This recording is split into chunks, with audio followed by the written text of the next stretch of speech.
So let's go ahead and jump right into it with the overview of the Fall 1 submission. And here we'll provide general and background information related to the student profile and Fall 1 data population, and we'll introduce key concepts related to the data submission. CalPADS operates much like a student information system. Once a student enrolls into an LEA, whether that be a district or a school, the student records must be maintained. Student information systems are designed to meet school needs, while CalPADS has been designed to meet state and federal reporting requirements. And this slide shows a flowchart illustrating the data lifecycle for data in CalPADS. We begin on the far left-hand side here with the Student Information System, or SIS, where LEAs continually maintain student data at the local level. The majority of LEAs use batch file submissions, in which you will extract this data from the local SIS and submit the extracted batch file to CalPADS in order to get the data into the CalPADS system. In order to meet the reporting requirements while preserving and protecting the personal nature of student data, each student must be assigned a statewide student identification number, or SSID.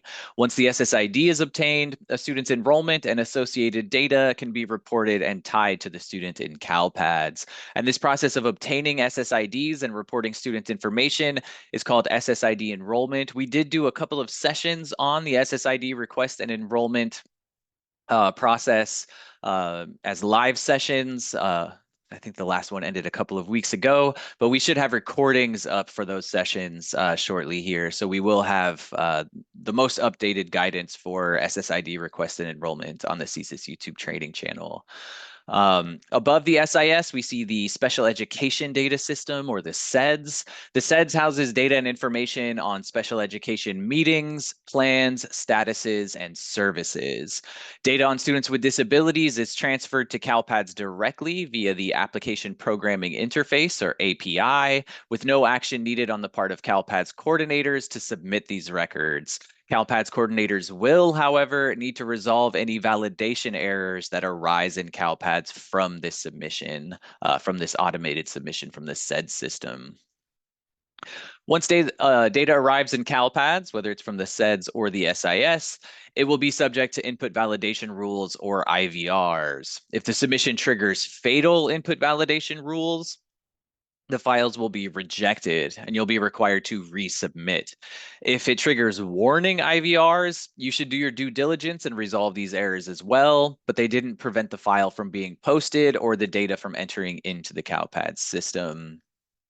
And then once the data is in the system, it will be in the CalPADS ODS and will be subjected to certification validation rules, or CVRs, as well as certified data discrepancies, or CDDs. And these are essentially completeness and reasonability checks. CVR errors and CDDs arise when the data is already in the system, but must be resolved before you're able to review reports and certify your data in CalPADS.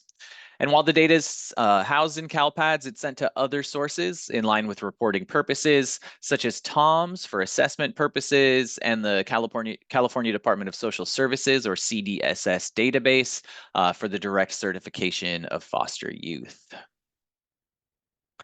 In Fall 1, you'll submit student profile records. And student profile records include the student enrollment, or SENR, student information, or SINF, student English language acquisition, or SELA, student programs, or SPRG, as well as the special education record types, which include the meetings, or MEET file, the students with disability status file, the SWDS file, or the SWIDS file, the plan file, and the SERV file. And these 4 file types were introduced last academic year with the special education redesign. The SENR, SINF, SELA, and SPRG records are extracted from the local SIS and submitted via batch file to CalPADS, or otherwise submitted to CalPADS one by one in online maintenance. The 4 special education file types will be submitted from your SED system to CalPADS via that API transfer, with no action needed on your part other than correcting errors and validating the completeness and reasonability of reports that draw information from these file types. And again, the 8 files required for Fall 1 comprise the student profile. The SENR file type comes first and is highlighted as a centerpiece to the student profile on this slide. The SENR file establishes LEA ownership of a student in CALPADS. Once you submit the SENR and have ownership of student records, you can go on to submit the other file types required for Fall 1. The SINF, SELA, and SPRG records are again extracted from your local SIS and uploaded to CalPads, or otherwise uploaded individually in online maintenance. And the MEET, SWIDS, Plan, and Serve records or file types for students with disabilities are transferred directly to CalPads via the API transfer from said systems. And these are systems like SACE, Cirrus, and Welligent. This API transfer is an automated process and occurs nightly. The student profile data population that is the basis for Fall 1 is the building block for the rest of the data reporting requirements throughout the year in CalPads.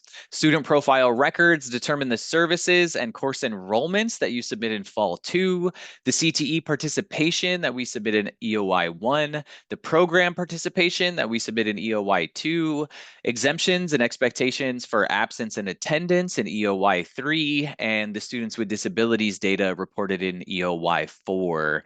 And these are just some of the examples of how record types initially submitted during the Fall 1 data collection are relevant to or determine the data in future submissions throughout the year. And based on the file types that we collect and the information contained in those file types, these are the departments involved in each of the submissions. So in Fall 1, that's the topic of today's session, registrars, counselors, and principals have involvement, as well as English Learner Services staff, National School Lunch Program staff, special education staff, and SELPA directors. Because of this, we recommend that you build strong relationships with the relevant staff in these departments. And this kind of coalition building is a key competency and indicator for success in CalPAD submissions. Student data changes frequently and should be updated in CalPads on an ongoing basis. Keeping your enrollment, demographic, and program eligibility data current in CalPads has the following benefits for your LEA, the benefits listed on the slide here. Keeping your data current makes it easier to select the correct SSIDs for transferring students. Keeping your data current ensures that LEAs have access to current data, helping the LEA to place new students in appropriate programs. Keeping your data current minimizes the LEA workload during snapshot collection windows. And keeping your data current ensures that the CalPads ODS is up to date for assessments, state matching, and accountability purposes.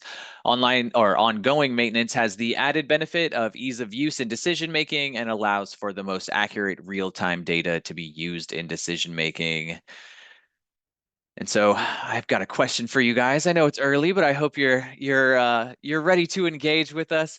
How frequently should student data be maintained in CalPads? If you can go ahead and put your answers in chat, would really appreciate some audience interaction here. How frequently should student data be maintained in CalPads?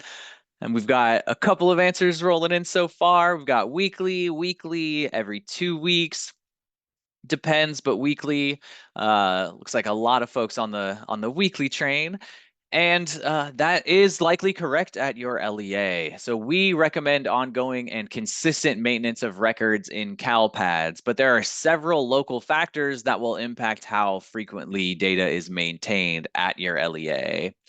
The first factor that impacts frequency of CalPads records maintenance is local enrollment procedures.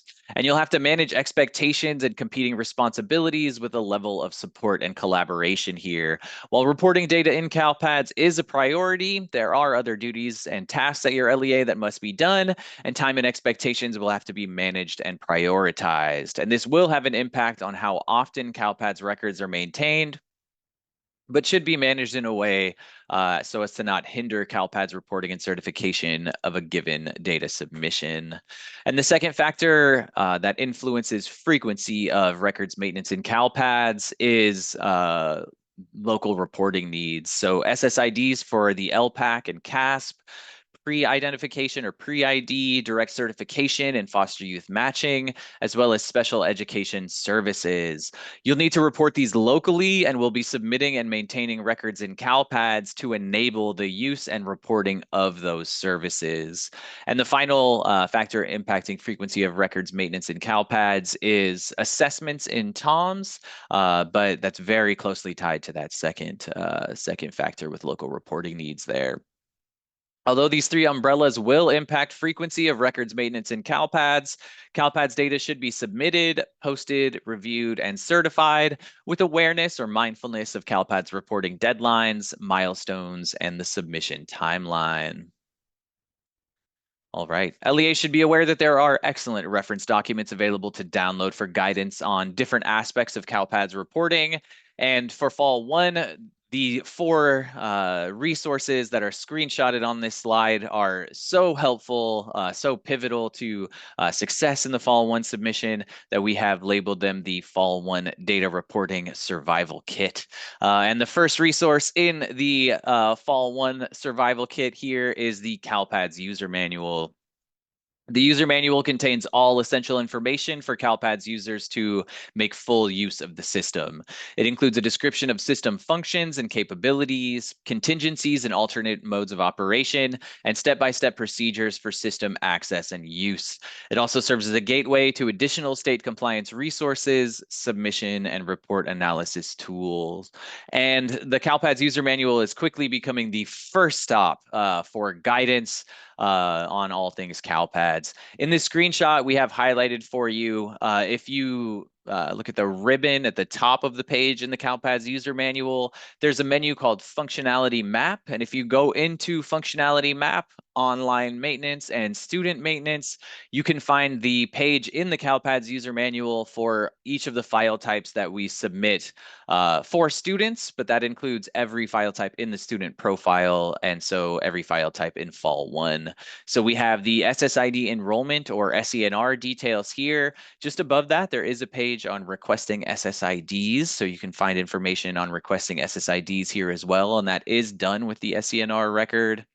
Just below SENR details, we see student information details. That's the SINF record, student programs or SPRG details, student English language acquisition or SELA details.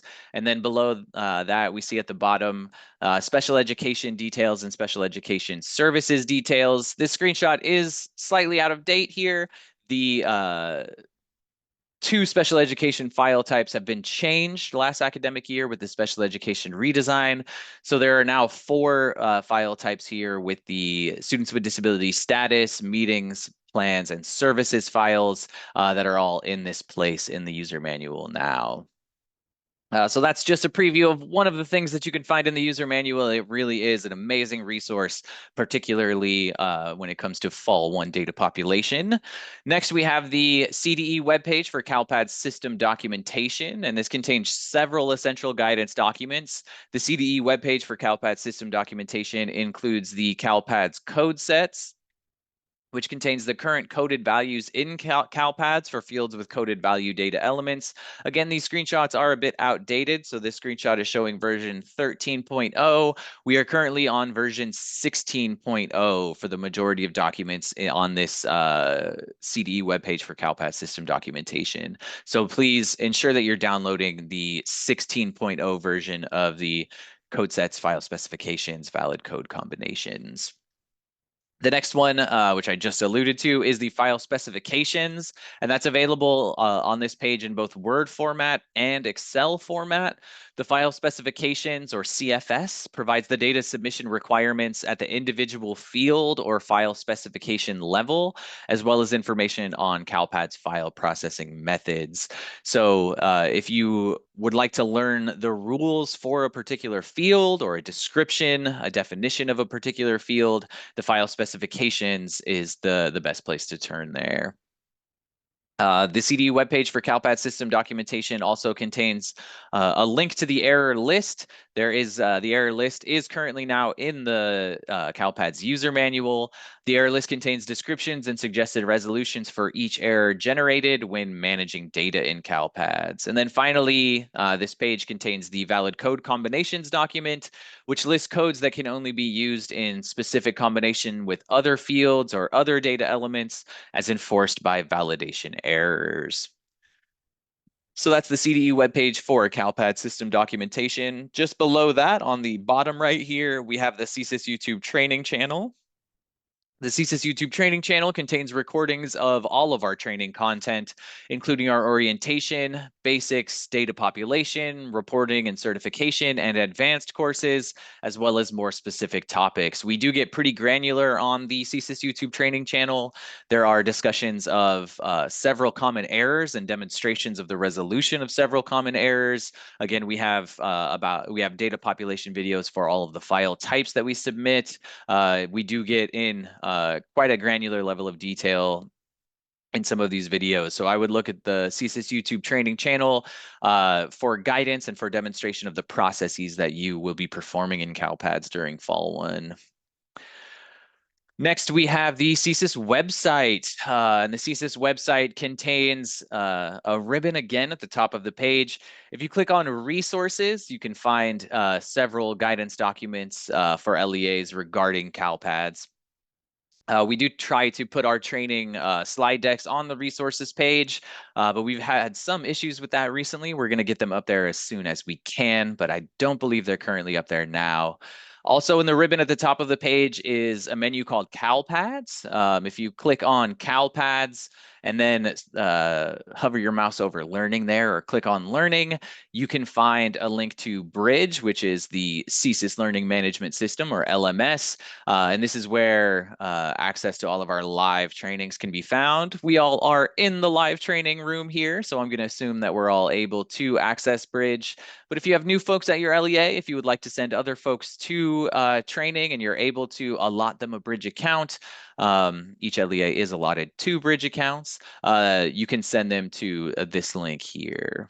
So that's the CSIS website. And that rounds out our discussion of the Fall 1 reporting survival kit with the CalPADS user manual, CDE webpage for CalPADS system documentation, CSIS YouTube training channel, and CSIS website. That concludes our overview of the Fall 1 submission.